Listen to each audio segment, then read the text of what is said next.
Hello. 2 വരി വായിക്കുമ്പോഴത്തേക്കും എൻ്റെ മനസ്സിൽ ഒരുപാട് ചിന്തകൾ കയറി വരും. പുസ്തകം മാറ്റി വെച്ചിട്ട് ഞാൻ എണീറ്റ് പോകും. ഇതാണ് നിങ്ങളുടെ അവസ്ഥ. എന്തുകൊണ്ടായിരിക്കും ഇങ്ങനെ സംഭവിക്കുന്നത്? നമുക്ക് വളരെ ആഗ്രഹമുണ്ട് പഠിക്കണമെന്നും എനിക്ക് ആവശ്യമുണ്ടെന്നും ഒക്കെ ആഗ്രഹമുണ്ട്. പല മോട്ടിവേഷൻ ക്ലാസ്സുകളും നമ്മൾ അറ്റൻഡ് ചെയ്തിട്ടുണ്ട്. പല മോട്ടിവേഷൻ സ്പീച്ചസും സ്റ്റാറ്റസും ഒക്കെ നമ്മൾ കാണുന്നുണ്ട്. പക്ഷേ എന്തുകൊണ്ട് നമുക്കിത് പ്രാവർത്തികമാക്കാൻ പറ്റുന്നില്ല? ഇതൊക്കെ വിചാരിച്ച് തീരുമാനമെടുത്ത് നമ്മൾ പഠിക്കാൻ പോയിരിക്കുമ്പോഴും നമ്മുടെ ഉള്ളിൽ ഒരുപാട് ചിന്തകൾ കയറി വരികയാണ്. അപ്പോൾ കോൺസെൻട്രേഷനോടുകൂടി നമുക്ക് പഠിക്കാൻ പറ്റുന്നില്ല. പിന്നെ നമുക്കതിൻ്റെ ഒരു ബുദ്ധിമുട്ട്, നമുക്കതിൻ്റെ വിഷമങ്ങൾ, റിഗ്രറ്റാണ്, കുറ്റബോധമാണ് പിന്നീട് നമ്മൾ അനുഭവിക്കുന്ന പ്രശ്നം എന്ന് പറയുന്നത്. അപ്പോൾ ഈ ഒരു സൈക്കിളിൽ നമ്മൾ കടന്നിങ്ങനെ ചുറ്റിക്കൊണ്ടിരിക്കുകയാണ്.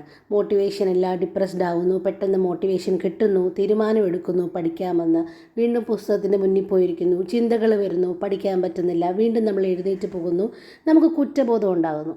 ഈ ഒരു സൈക്കിളിൽ ഇങ്ങനെ നമ്മളിങ്ങനെ പൊയ്ക്കൊണ്ടിരിക്കുക. ഈ സൈക്കിളിൽ നമ്മളൊന്ന് പുറത്ത് ചാടണം. ആ പുറത്ത് ചാടിയാൽ മാത്രമേ നമുക്കൊരു രക്ഷ ഉണ്ടാകത്തുള്ളൂ, നമുക്ക് മുന്നോട്ട് പോക്ക് സാധ്യമായിട്ട് വരത്തുള്ളൂ. അപ്പോൾ എന്തൊക്കെയാണ് നമ്മുടെ കുഞ്ഞ് കാര്യങ്ങൾ, ചെറിയ ചെറിയ കാര്യങ്ങൾ, നമ്മളെ തടസ്സപ്പെടുത്തുന്ന, നമ്മുടെ പഠനം സുഖകരമാകാതിരിക്കാൻ തടസ്സമുണ്ടാക്കുന്ന കുഞ്ഞു കുഞ്ഞു കാര്യങ്ങൾ എന്തൊക്കെയാണെന്ന് നമുക്ക് നോക്കാം. അപ്പോൾ മോട്ടിവേഷൻ, ഞാൻ പറഞ്ഞു, മോട്ടിവേഷൻ എപ്പോഴും ടെമ്പററി കാര്യമാണ്. മോട്ടിവേഷൻ എന്ന് പറയുന്നത് ഡിസിപ്ലിനാണ് നിങ്ങൾ ബിൽഡ് ചെയ്യേണ്ടത്. നമ്മൾ ഇന്നലത്തെ വീഡിയോയിൽ ഡിസ്കസ് ചെയ്തായിരുന്നു. അപ്പോൾ ആ വീഡിയോ കണ്ടില്ലെങ്കിൽ നിങ്ങളിത് കണ്ടതിന് ശേഷം ആ വീഡിയോ കൂടി ഒന്ന് കാണണം. അപ്പോൾ നമ്മൾ എപ്പോഴും നമ്മളെ ഹെൽപ്പ് ചെയ്യുന്നത്, നമ്മൾ ബിൽഡ് ചെയ്ത് വെച്ചിരിക്കുന്ന നമ്മുടെ സെൽഫ് ഡിസിപ്ലിനും സെൽഫ് കൺട്രോളുമാണ് നമ്മളെ ഹെൽപ്പ് ചെയ്യുന്നത്. അപ്പോൾ ഇതൊക്കെ പറയാൻ ഭയങ്കര എളുപ്പമാണ്. സെൽഫ് കൺട്രോൾ ഉണ്ടാകണം എന്നൊക്കെ പറയാൻ എളുപ്പമാണ്. അപ്പോൾ നമ്മളെ ഡിസ്ട്രാക്ഷൻ, നമ്മുടെ പഠിത്തത്തിൽ നിന്ന് നമ്മളെ തടസ്സപ്പെടുത്തുന്നത്, നമ്മുടെ ചിന്ത പാറ്റേൺസിനെയൊക്കെ അഫക്റ്റ് ചെയ്യുന്നത് എന്താണെന്ന് നിങ്ങൾ ആലോചിച്ചിട്ടുണ്ടോ? അതായത് നമ്മുടെ കയ്യിൽ ഫോണുണ്ട്, ടി വി ഉണ്ട്, കമ്പ്യൂട്ടർ, അല്ലെങ്കിൽ എന്തെങ്കിലുമൊക്കെ ഇലക്ട്രോണിക് ഗാഡ്ജറ്റ്സ്.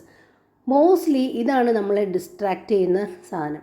നമ്മൾ പഠിക്കാനിരിക്കുമ്പോൾ നമ്മളെ കൂടെ കൊണ്ടുപോകുന്ന ഒരു സാധനമാണ് ഈ ഫോണെന്ന് പറയുന്നത്. അപ്പോൾ ഇതിൽ നോട്ടിഫിക്കേഷൻസ് വരും. അപ്പോൾ പെട്ടെന്ന് നമ്മുടെ ശ്രദ്ധ അങ്ങോട്ട് പോകും. ആ നോട്ടിഫിക്കേഷൻ എന്താണെന്ന് ഓപ്പൺ ചെയ്ത് നോക്കും. അപ്പോൾ അതൊരു വീഡിയോ ആണെങ്കിൽ നമ്മൾ ആ വീഡിയോ കാണും. അതല്ല ഒരു സ്റ്റാറ്റസ് ആണ്, അല്ലെങ്കിൽ എന്തെങ്കിലും അപ്ഡേഷൻ ആണെങ്കിൽ നമ്മൾ അതെടുത്ത് വെച്ച് നോക്കും. അപ്പോൾ ഇങ്ങനെ എപ്പോഴും നമ്മൾ പുറം ലോകത്തോട്ട്, നമ്മുടെ ശ്രദ്ധ എപ്പോഴും പുറം ലോകത്തോട്ടാണ്. We are not focusing on what we are doing.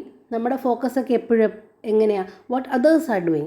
അവരുടെ സ്റ്റാറ്റസ്, അവരുടെ പ്രൊഫൈൽ പിക്ചർ, അവരുടെ അപ്ഡേഷൻസ്, അല്ലേ? ഇതിലൊക്കെയാണ് നമ്മുടെ ശ്രദ്ധ. നമ്മുടെ ഒരു 24 മണിക്കൂറിലെ ഒരു വലിയ എമൗണ്ട് ഓഫ് ടൈമും പോകുന്നത് മറ്റുള്ളവരുടെ സ്റ്റാറ്റസ് നോക്കിയും, മറ്റുള്ളവരുടെ അപ്ഡേറ്റ്സ് നോക്കിയും, മറ്റുള്ളവർ what they are doing in their life എന്ന് നോക്കിയൊക്കെയാണ് നമ്മുടെ ഒരുപാട് സമയം പോകുന്നത്. നിങ്ങളിലേക്ക് നിങ്ങളുടെ ശ്രദ്ധയെ തിരിച്ചു കൊണ്ടുവരണം. ശരിക്കും പറഞ്ഞാൽ ഈ ഫോണും ടി വിയും ഒക്കെ ഭയങ്കര പാവം ആൾക്കാരാണ്. അവർ നിരുപദ്രവകാരികളാണ്. ആരാ വില്ലൻ? നമ്മുടെ മനസ്സാണ് വില്ലൻ. ഈ ഫോൺ എന്തെങ്കിലും നമ്മുടെ അടുത്തോട്ട് നടന്നു വന്നിട്ട് നമ്മുടെ അടുത്ത് പറഞ്ഞിട്ടുണ്ടോ, എന്നെ ഒന്ന് ഉപയോഗിക്കൂ, ഒരു നോട്ടിഫിക്കേഷൻ ഉണ്ട് നോക്കൂ എന്ന് പറഞ്ഞ് ഫോൺ എപ്പോഴെങ്കിലും വന്ന് നമ്മളെ ശല്യപ്പെടുത്തിയിട്ടുണ്ടോ, നാഗ് ചെയ്തിട്ടുണ്ടോ? ഇല്ല. എപ്പോഴും നമ്മളാണ് പോയി ഈ ഫോണിനെ യൂസ് ചെയ്തിട്ട് ഫോണിനെ പഴിചാരും.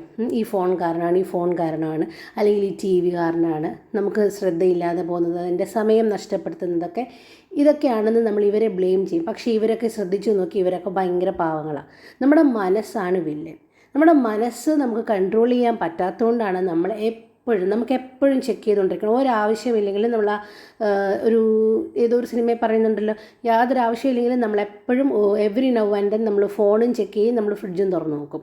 നമ്മുടെ ഹാബിറ്റായിട്ട് മാറി. കാരണം നമ്മൾക്ക് എപ്പോഴും പുറത്ത് എന്ത് നടക്കുന്നു എന്നുള്ളതിൻ്റെ അപ്ഡേഷൻ കിട്ടിക്കൊണ്ടിരിക്കണം എന്നുള്ളൊരു ഫീലിംഗാണ്. നമ്മുടെ മനസ്സ് നമ്മളങ്ങനെ ട്രെയിൻ ചെയ്തെടുത്തതാണ്. അപ്പോൾ ആരാ വില്ലൻ? നമ്മളല്ലേ വില്ലൻ. ഈ ഫോൺ എന്നൊക്കെ പറഞ്ഞാൽ നമുക്ക് ഇത്രയും നല്ല കാര്യത്തിന് ഉപയോഗിക്കാം. സിവിൽ സർവീസ് എക്സാമൊക്കെ യൂട്യൂബ് വീഡിയോസ് മാത്രം കണ്ട് പഠിച്ചെടുത്ത ആൾക്കാരുണ്ട്. എത്രയോ എക്സാംസ്. യൂട്യൂബ് നല്ലൊരു എഡ്യൂക്കേഷൻ പ്ലാറ്റ്ഫോമാണ്. അത് നിങ്ങൾ ആ തരത്തിൽ ഉപയോഗിക്കണം. അല്ലാതെ എൻ്റർടൈൻമെൻറ്റിന് വേണ്ടി മാത്രമുള്ളൊരു ഗാഡ്ജറ്റോ പ്ലാറ്റ്ഫോമോ അല്ല ഈ യൂട്യൂബ് എന്ന് പറയുന്നതൊക്കെ.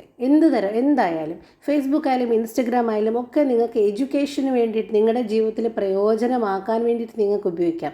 നിങ്ങളെപ്പോഴും ചപ്പുചവറുകൾ കണ്ടാണ് സമയം കളയുന്നത്. നമ്മൾ എന്തൊക്കെ ഫീഡാണ്, ആവശ്യമില്ലാത്ത എന്തൊക്കെ കാര്യങ്ങൾ, എന്തൊക്കെ ഡേറ്റയാണ് നമ്മളൊരു ദിവസം കളക്ട് ചെയ്ത് നമ്മുടെ തലയിൽ വെക്കുന്നത്, അല്ലേ? ഇവർ ഇന്ന വെഡ്ഡിങ് റിസപ്ഷന് പോയപ്പോൾ ഏത് സാരി ഉടുത്തു, അല്ലെങ്കിൽ ഇവർ ഇന്ന റെസ്റ്റോറൻറ്റിൽ നിന്ന് ഇന്ന ഫുഡ് കഴിച്ചു.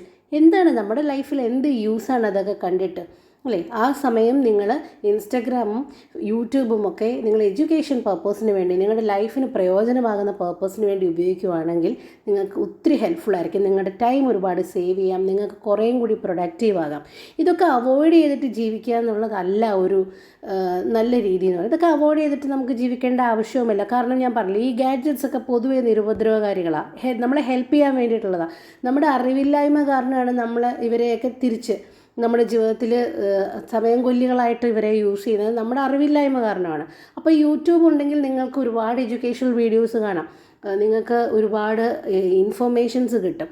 ഇൻസ്റ്റഗ്രാമും അതുപോലെ തന്നെ നിങ്ങൾക്ക് ഉപയോഗിക്കാം. അപ്പോൾ പഠനത്തിന് ഉപയോഗിക്കാം. അപ്പോഴും നിങ്ങൾ പഠിക്കുന്ന സമയത്ത് ഫോണെന്ന് പറയുന്നത് നിങ്ങൾക്ക് എഴുന്നേറ്റ് പോയി എടുത്തെങ്കിലേ കിട്ടൂ എന്നുള്ള തരത്തിലുള്ള ദൂരത്തിൽ കൊണ്ടുവയ്ക്കണം. അപ്പോൾ നിങ്ങൾക്ക് ഇരുന്ന് പഠിക്കുമ്പോൾ നിങ്ങൾക്ക് സ്വതവേ മടിയുണ്ട്. അപ്പോൾ ഇനി എഴുന്നേറ്റ് പോയി ഫോൺ എടുത്ത് നോക്കണ്ടേ? അപ്പം അത്രയും സമയം നിങ്ങൾ മെനക്കെടത്തില്ല. അപ്പോൾ നിങ്ങൾക്ക് കുറേ അകലത്തിൽ ഫോൺ വെച്ചിട്ട് നിങ്ങളിരുന്ന് പഠിക്കുകയാണെങ്കിൽ നിങ്ങൾക്ക് ആ ഡിസ്ട്രാക്ഷൻ അവോയ്ഡ് ചെയ്യാൻ പറ്റും, കുറേയൊക്കെ ലിമിറ്റ് ചെയ്യാൻ പറ്റും. നിങ്ങൾക്ക് വേണ്ടാത്ത ആപ്സൊക്കെ അൺഇൻസ്റ്റാൾ ചെയ്യുക. പരീക്ഷയൊക്കെ കഴിഞ്ഞിട്ട് നിങ്ങൾക്കതൊക്കെ എടുക്കാമല്ലോ. അപ്പോൾ പരീക്ഷ വരെ നിങ്ങൾ വേണ്ടാത്ത ആപ്സൊക്കെ അൺഇൻസ്റ്റാൾ ചെയ്യുക. പഠിക്കാൻ വേണ്ടി മാത്രം ഫോൺ ഞാൻ യൂസ് ചെയ്യൂ എന്ന ഡിറ്റർമിനേഷൻ എടുക്കുക. മറ്റുള്ളവരുടെ സ്റ്റാറ്റസും DP ഒന്നും കണ്ട് ചെക്ക് ചെയ്തൊന്നും സമയം കളയണ്ട. എത്ര പ്രൊഡക്റ്റീവ് ആകുക. ഞാൻ പറഞ്ഞില്ലേ, പഠനകാലത്ത് വളരെ സെൽഫിഷായിട്ടിരിക്കുന്നത് നമ്മുടെ പഠനത്തിനെ സഹായിക്കുന്ന ഒരു ഫാക്ടറാണ്. അപ്പോൾ ആ ടൈം, എൻ്റെ സമയം എനിക്ക് വേണ്ടി മാത്രം ഞാൻ ഉപയോഗിക്കും എന്നുള്ളൊരു ഡിറ്റർമിനേഷൻ ഉണ്ടാക്കുക. അപ്പോൾ നിങ്ങൾക്ക് starting is the hardest part. അപ്പം ഇപ്പോൾ സ്റ്റാർട്ട് ചെയ്യുന്നത് നിങ്ങളങ്ങ് തീരുമാനിക്കണം. പരീക്ഷയാകുമ്പോൾ ഞാൻ സോഷ്യൽ മീഡിയ അഡിക്ഷൻ മാറ്റും എന്ന് വിചാരിച്ചാൽ അന്നേരം പോയി നമ്മളെ ട്രെയിൻ ചെയ്യാൻ ബുദ്ധിമുട്ടായിരിക്കും. അപ്പോൾ നിങ്ങൾ ഇപ്പോഴേ അത് നിങ്ങളുടെ ലൈഫിൻ്റെ ഒരു ഭാഗമാക്കുക. അപ്പോൾ ആവശ്യമില്ലാത്ത സോഷ്യൽ മീഡിയ അഡിക്ഷൻ ഞാൻ മാറ്റുകയാണെന്നുള്ള തീരുമാനം എടുത്തിട്ട് നിങ്ങളുടെ എഡ്യൂക്കേഷന് വേണ്ടിയിട്ട് മാത്രം, നിങ്ങളുടെ എക്സാം വരെ നിങ്ങളുടെ എഡ്യൂക്കേഷൻ പർപ്പസിന് വേണ്ടി മാത്രം ഞാൻ ഫോൺ യൂസ് ചെയ്യും എന്നുള്ള തീരുമാനത്തിൽ നിങ്ങൾക്ക് ഫോൺ യൂസ് ചെയ്യാം. ഓക്കെ. നമ്മൾ ഈ ഫേസ്ബുക്കിൽ കാണുന്ന ഒരുപാട് കാര്യങ്ങൾ, അൺവാണ്ടഡ് ആയിട്ടുള്ള ഒരുപാട് കാര്യങ്ങൾ, വാട്സപ്പിലെ ഒരുപാട് കാര്യങ്ങൾ, നമുക്ക് കിട്ടുന്ന ഒരുപാട് ഫോർവേഡ്സ്, ഇതൊക്കെ എല്ലാം ഒരുപാട് അൺനെസസറി ഫീഡ്സ് നമ്മുടെ ഉള്ളിലോട്ട് എടുക്കുന്നത് കൊണ്ടാണ് നമുക്ക് പഠിക്കാനിരിക്കുമ്പോൾ മോസ്റ്റ്ലി ഒരുപാട് ചിന്തകൾ കയറി വരുന്നത്. നമ്മൾ പഠനം എന്നുള്ളൊരു ലോകത്തോട്ട് നമ്മുടെ ചിന്തകളും നമ്മുടെ ശ്രദ്ധയും നമ്മുടെ ജീവിതവും അങ്ങ് ചുരുക്കുകയാണെങ്കിൽ നമുക്ക് പഠനം റിലേറ്റഡ് ആയിട്ടുള്ള ചിന്തകളെ വരൂ. കാരണം നിങ്ങളുടെ ബ്രെയിനിന് വേറെ ഫീഡില്ല. നിങ്ങൾ എന്ത് ചിന്തിക്കും? നിങ്ങൾ മറ്റുള്ള കാര്യങ്ങൾ, അൺനെസസറി കാര്യങ്ങളൊന്നും എടുക്കുന്നില്ല എങ്കിൽ, നിങ്ങൾക്ക് വേറെ ചിന്തിക്കാനുള്ള ഫീഡൊന്നും ബ്രെയിനിന് കൊടുക്കുന്നില്ല എങ്കിൽ വേറെ ഒന്നും ചിന്തിക്കത്തില്ല. അപ്പോൾ നിങ്ങൾ പഠനം എന്നുള്ളൊരു ലോകത്തോട്ട് നിങ്ങൾ സ്വയം ചുരുങ്ങി പരീക്ഷാകാലം വരെ നിങ്ങൾ അങ്ങനെ ജീവിക്കുകയാണെങ്കിൽ നിങ്ങൾക്ക് പഠനമല്ലാതെ വേറെ ചിന്തിക്കാനായിട്ട് കിട്ടത്തില്ല. കാരണം അതൊക്കെ ബ്രെയിനിന് അറിയത്തുള്ളൂ. നിങ്ങൾ പഠിക്കുന്ന കാര്യങ്ങളും നിങ്ങളുടെ റിവിഷനും, നിങ്ങൾ ഏത് ബുക്ക് പഠിക്കുന്നു, പുതിയത് ഏത് പഠിക്കണം, നിങ്ങളുടെ ടോപ്പിക് ഏത് കവർ ചെയ്യണം, സിലബസ് എവിടെ വരെയായി, ഇതൊക്കെ മാത്രമേ നിങ്ങൾക്ക് അറിയത്തുള്ളൂ. അതുകൊണ്ട് ആ ചിന്തകളെ നിങ്ങൾക്ക് വരത്തുള്ളൂ. അപ്പം നമ്മൾ ട്യൂൺ ചെയ്തെടുക്കുക എന്നുള്ളത് വളരെ ഇമ്പോർട്ടൻ്റ്. അപ്പോൾ ആ ട്യൂണിങ്ങിനുള്ള സമയം നിങ്ങൾ ഇപ്പോഴേ സ്റ്റാർട്ട് ചെയ്യണം. അല്ലാതെ എക്സാമിൻ്റെ തലേന്ന് ഒരാഴ്ച മുന്നെയോ അല്ല നമ്മൾ ഈ ട്യൂൺ ചെയ്യേണ്ടത്. ഇപ്പോഴേ നമ്മൾ അങ്ങനെ ഒരു ലൈഫ് സ്റ്റൈലിലേക്ക് ഗ്രാജുവലി മാറണം. ഒരു പ്രോഗ്രസ് ബുക്ക് നിങ്ങൾ എടുക്കണം. പ്രോഗ്രസ് ബുക്ക് എന്ന് പറയുമ്പോൾ പഠിച്ച കാര്യങ്ങളൊന്നും എഴുതാനൊന്നുമല്ല, നിങ്ങളുടെ ഇത്തരത്തിലുള്ള പ്രോഗ്രസ്, നിങ്ങളുടെ ലൈഫ് സ്റ്റൈൽ ചേഞ്ചിന് വരുത്തുന്ന പ്രോഗ്രസ്. അതിങ്ങനെ ടിക്കും ക്രോസുമായിട്ടൊന്നുമല്ല, നിങ്ങളിങ്ങനെ എഴുതി തന്നെ വെക്കണം. എന്തൊക്കെ പ്രോഗ്രസ്സാണ് നിങ്ങളുടെ ലൈഫ് സ്റ്റൈലിലുണ്ടായത്? നിങ്ങൾ ഹെൽത്തി ഡയറ്റ് പ്രാക്ടീസ് ചെയ്യാൻ തുടങ്ങിയോ? നിങ്ങൾ സോഷ്യൽ മീഡിയ ഡിറ്റോക്സ് സ്റ്റാർട്ട് ചെയ്തോ? നിങ്ങളുടെ പഠനത്തിൽ നിങ്ങൾ എന്തൊക്കെ ചേഞ്ചസ് ആണ് വരുത്തുന്നത്? നിങ്ങളുടെ പഠനമുറി എങ്ങനെയൊക്കെയാണ് നിങ്ങൾ അറേഞ്ച് ചെയ്തത്? എത്രമാത്രം പോർഷൻസ് കവർ ചെയ്യാൻ പറ്റുന്നുണ്ട്? ഇങ്ങനെയൊക്കെ നിങ്ങളൊരു പ്രോഗ്രസ് ബുക്ക് വയ്ക്കുകയാണെങ്കിൽ നിങ്ങൾക്കിത് ഓരോ ദിവസവും വായിക്കുമ്പോഴും ഭയങ്കര സെൽഫ് മോട്ടിവേഷനാണ്. വേറൊരാൾ വന്ന് മോട്ടിവേറ്റ് ചെയ്യേണ്ട ഒരവസ്ഥ വരത്തില്ല. കാരണം നമ്മുടെ തന്നെ കുഞ്ഞു അച്ചീവ്മെൻറ്റ്സ് നമ്മളെ മോട്ടിവേറ്റ് ചെയ്തുകൊണ്ടേയിരിക്കും. അപ്പോൾ ഇത് ഭയങ്കര മോട്ടിവേഷനാണ്. നമുക്ക് ഈ പ്രോഗ്രസ് ബുക്ക് വയ്ക്കുമ്പോൾ നമ്മൾ കുറേ ദിവസം എഴുതി കഴിയുമ്പോൾ പുറമോട്ടെടുത്ത് ഒരാഴ്ച കഴിഞ്ഞ് പുറമോട്ടെടുത്ത് ഒന്ന് മറിച്ച് നോക്കുമ്പോൾ നമുക്ക് ഭയങ്കര റിവാർഡിങ് ആയിട്ടുള്ളൊരു എക്സ്പീരിയൻസ് ആണ്. നമുക്ക് ഭയങ്കര സെൽഫ് മോട്ടിവേഷൻ തരുന്ന ഒരു സാധനമാണ് ഈ പ്രോഗ്രസ് ബുക്ക് എന്ന് പറയുന്നത്. സ്വന്തം അച്ചീവ്മെൻറ്റ്സിനെ നമ്മൾ തന്നെ അപ്രീഷിയേറ്റ് ചെയ്യുന്നതാണ് ഈ പ്രോഗ്രസ് ബുക്കിൻ്റെ പർപ്പസ് എന്ന് പറയുന്നത്. അപ്പോൾ അത് നിങ്ങൾ ചെയ്തു കഴിഞ്ഞാൽ അങ്ങനെയും കൂടി നിങ്ങൾക്ക് ലൈഫിൽ സ്വന്തമായിട്ട് മോട്ടിവേഷൻ കിട്ടാനുള്ള ഒരു മാർഗം കൂടി ആകും. അല്ല, നമുക്ക് ഒരുപാട് പോർഷൻസ്, ഒരുപാട് സിലബസ് കുറച്ച് വൈഡായിട്ട് പഠിക്കാനുണ്ട്. നമുക്ക് ഒരുപാട് കാര്യങ്ങൾ ഓർത്തിരിക്കാനുണ്ട്. ചിലതൊക്കെ നമുക്ക് കണക്ട് ചെയ്ത് ഓർത്തിരിക്കാൻ പറ്റുന്നതാണ്, ചിലതൊക്കെ കണക്ഷൻ വളരെ ബുദ്ധിമുട്ടുള്ള കാര്യങ്ങളൊക്കെയാണ്. ചില പേരുകളും കാര്യങ്ങളും ഡേറ്റും ഇയറൊക്കെ ഓർക്കാൻ വളരെ ബുദ്ധിമുട്ടാണ്. നമ്മൾ പറയട്ടെ, നമ്മളിപ്പം മിന്നാരം എന്ന് പറഞ്ഞൊരു സിനിമ കാണുകയാണെങ്കിൽ അതിൽ ഡയലോഗ്സും അതിൻ്റെ ഓർഡർ, ആ കഥയുടെ ഓർഡറൊക്കെ നമുക്ക് നല്ല ഓർമ്മ കാണും. എന്തുകൊണ്ടാണെന്നറിയാം, നമ്മളത് ഭയങ്കര ഇൻവോൾവ്മെൻറ്റോടുകൂടിയാണ് കാണുന്നത്. നമ്മൾ രസിച്ച് ആസ്വദിച്ചാണ്. അപ്പം നമ്മളും ആ കഥയിലെ ഒരു കഥാപാത്രമായിട്ടോ ഒക്കെയാണ് നമ്മൾ ആ സിനിമ കാണുമ്പോൾ അതിൽ കൂടെ ആ ഇമോഷൻസിലൂടെയൊക്കെ നമ്മളും കടന്നു പോകുന്നുണ്ട്. അപ്പം നമ്മൾ റിലേറ്റ് ചെയ്താണ് ആ സിനിമ കാണുന്നത്. തന്നെയല്ല, സിനിമ എന്ന് പറയുമ്പോൾ ഒരു കഥയാണ്. കഥാരൂപത്തിൽ എന്തും നമുക്ക് ഓർത്തിരിക്കാൻ വളരെ എളുപ്പമാണ്. അപ്പം നിങ്ങൾ പഠിക്കുമ്പോൾ ഹിസ്റ്ററി ആയാലും ഈവൻ കണക്ട് ചെയ്യാൻ പറ്റുന്ന രീതിയിൽ നിങ്ങൾ ഏത് ടോപ്പിക്ക് പഠിക്കുമ്പോഴും ഒരു കഥാരൂപത്തിൽ നിങ്ങൾ ഓർത്തിരിക്കുകയാണെങ്കിൽ, നിങ്ങൾ ഫാക്ട്സ് മാത്രം ക്വസ്റ്റ്യൻ ആൻസർ MCQ ഫോർമാറ്റിൽ പഠിക്കാതെ ഒരു കഥ പോലെ ആക്കി അതിനെ പഠിക്കുകയാണെങ്കിൽ നിങ്ങളുടെ ബ്രെയിനിന് കുറച്ച് എളുപ്പമാണ് കാര്യങ്ങൾ ഓർത്തിരിക്കാനായിട്ട്. അല്ലെങ്കിൽ ബ്രെയിനിന് കുറച്ച് റാൻഡം ഫാക്ട്സ് അങ്ങോട്ട് ഇട്ട് കൊടുത്താൽ ഇത് സ്റ്റോർ ചെയ്യാനും ഇതിനെ റീകോൾ ചെയ്ത് കൊണ്ടുതരാനും വളരെ ബുദ്ധിമുട്ടായിരിക്കും. ചിലപ്പോൾ ഒരു കഥാരൂപത്തിലാണെങ്കിൽ ഒരു ബൾക്ക് ഒന്നിച്ച് കുറച്ച് സെറ്റ് ഓഫ് ഫാക്ട്സ് നിങ്ങൾക്ക് സ്റ്റോർ ചെയ്യാനായിട്ട് കഥ നിങ്ങളെ ഹെൽപ്പ് ചെയ്യും. അപ്പോൾ മിന്നാരത്തിൻ്റെ ഒരു കഥ പറയുകയാണെങ്കിൽ നിങ്ങൾക്ക് പ്രയാസമില്ല. നമ്മൾ MCQ ക്വസ്റ്റ്യൻസ് പഠിക്കുന്ന പോലെ പിന്നെ മോഹൻലാലിനെ കുറിച്ച് ക്വസ്റ്റ്യൻ എഴുതിയല്ല പഠിക്കുന്നത്, അല്ലെങ്കിൽ മറ്റ് കഥാപാത്രങ്ങളെക്കുറിച്ച് നമ്മൾ ജഗതിയെക്കുറിച്ച് ഒക്കെ തിലകനെക്കുറിച്ചൊക്കെ ക്വസ്റ്റ്യൻ ആൻസർ ഫോർമാറ്റിലല്ല പഠിക്കുന്നത്. ഒരു കഥയുടെ ഭാഗമാണ് അവരൊക്കെ.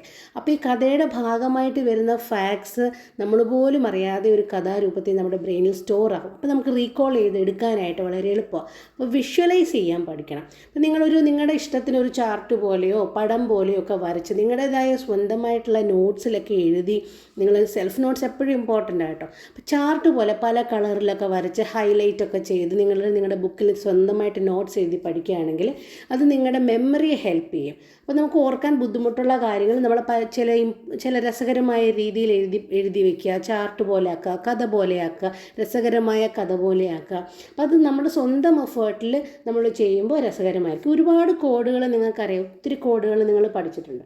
നമ്മുടെ ഇപ്പോഴത്തെ ഫേസ് ചെയ്യുന്ന പ്രശ്നം എന്ന് വെച്ചാൽ ഒരുപാട് കോഡുകളായി. ഇനിയിപ്പോൾ ഈ കോഡ് ഓർത്തിരിക്കാൻ വേണ്ടി നമ്മൾ ഒരാളെ പൈസയ്ക്ക് എക്സാം ഹാളിൽ കൊണ്ടുപോകേണ്ട അവസ്ഥയായി നമ്മുടേത്. അപ്പം അത്രയും വേണ്ടി കോഡുകൾ നമ്മൾ പഠിക്കുന്നുണ്ട്. അപ്പം നിങ്ങൾ സ്വന്തമായിട്ട് കോഡ് ഉണ്ടാക്കുകയാണെങ്കിൽ, കാരണം നമ്മുടെ ഇൻവോൾവ്മെൻ്റ് ഉണ്ട് അവിടെ, അപ്പോൾ ആ കോഡ് നമ്മൾ ഒരിക്കലും മറക്കത്തില്ല. അപ്പം നിങ്ങൾ എഫേർട്ട് ഇട്ട് ചെയ്യുന്ന കാര്യങ്ങൾക്ക് റിസൾട്ട് കിട്ടുന്നത് പോലെ മറ്റൊരാൾക്ക് നിങ്ങളെ സഹായിക്കാൻ പറ്റത്തില്ല. മറ്റൊരാൾക്ക് നിങ്ങളെ ഒന്ന് ഗൈഡ് ചെയ്യാനോ മെൻറ്റർ ചെയ്യാനോ ഒക്കെ പറ്റത്തുള്ളൂ.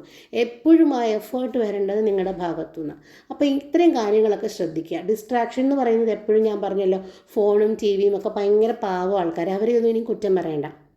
വില്ലൻ എന്ന് പറയുന്നത് നിങ്ങളുടെ മനസ്സാണ്. അപ്പോൾ നിങ്ങൾ മനസ്സിനെ നിങ്ങളെ പരുവപ്പെടുത്തി എടുക്കുക എന്നുള്ളതാണ് ഏറ്റവും ഇമ്പോർട്ടൻറ്റ്. ഓക്കെ, അപ്പോൾ നിങ്ങൾ ഫോണും ഇതൊക്കെ നിങ്ങൾ ലാപ്ടോപ്പ്, ഫോണ്, ഇലക്ട്രോണിക് ഗാഡ്ജറ്റ്സ് ഒക്കെ നിങ്ങളുടെ എഡ്യൂക്കേഷൻ പർപ്പസിന് വേണ്ടി എക്സാം വരെ ഉപയോഗിക്കുക. അങ്ങനത്തെ ഒരു ഡിറ്റർമിനേഷനിൽ നിങ്ങൾ പഠിക്കാനിരിക്കുക. പഠനമുറി പ്രത്യേകമായിട്ട് സജ്ജീകരിക്കുക. ആ ലോകം നിങ്ങളുടേതാണ്.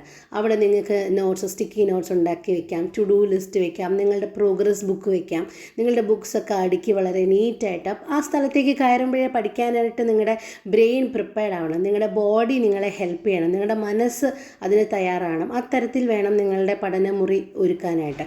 ചെറിയൊരു സ്പേസ് മതി, പക്ഷേ അത് നീറ്റായിട്ട് ക്ലീനായിട്ട് അടുക്കി വെക്കുക എന്നുള്ളത് വളരെ ഇമ്പോർട്ടൻ്റ് ആണ്. ഇങ്ങനെയൊക്കെ നിങ്ങൾ വർക്ക് ചെയ്യുമ്പോൾ നിങ്ങൾക്ക് ഫോക്കസ് കിട്ടുന്നില്ല എന്നുള്ള പ്രശ്നം ഒരു പരിധി വരെ മാറ്റാൻ പറ്റും. പിന്നെ നിങ്ങൾ പഠിക്കാനിരിക്കുമ്പോൾ ഒരു വാട്ടർ ബോട്ടിൽ വെള്ളവുമായിട്ട് പോയിരിക്കണം.